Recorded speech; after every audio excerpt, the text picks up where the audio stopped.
On top our tori for today, President Muhammadu Buhari tok say if Libya get peace, Africa matter go well.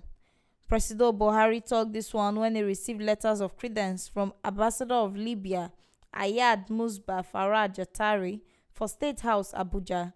President tok say if dem quick tanda peace for Libya, e go help reduce the security katakata wey Africa dey face. Him tok say dem need to put their efforts well to restore peace to Libya, as dis one go carry economic prosperity and development come Africa, and Africa go come dey secure. President Buhari come still tell the ambassador say as strong member of Organization of Petroleum Exporting Countries (OPEC), Libya wey dey peaceful go help stabilize oil industry. He tok say with plenty support from all African countries, Libya wey dey North Africa go dey well and e go begin e role for Africa. The ambassador come salute President Muhammadu Buhari on behalf of the Prime Minister of Libya, and him tok say him country put hope for Nigeria to take help their condition, make dem for carry development waka far for Africa. He still throway better salute give President Muhammadu Buhari, wey he take dey do leadership thing for Africa and wey Nigeria take dey intervene for their matter.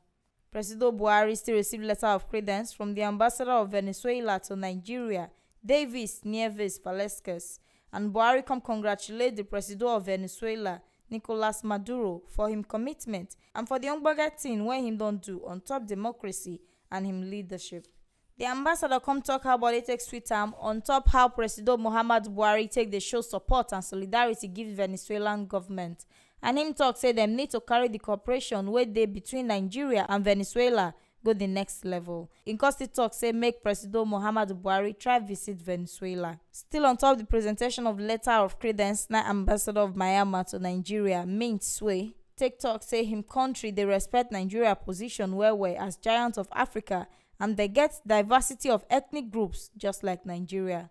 The ambassador yarn am say him go use him tenure as ambassador take strengthen trade relations, especially on top wildlife, natural resources and water resources between Myanmar and Nigeria. Na so we see this ogbonge update reach on top our tori for today. On top say President Muhammadu Buhari don talk say if Libya get peace, Africa matter go waka well.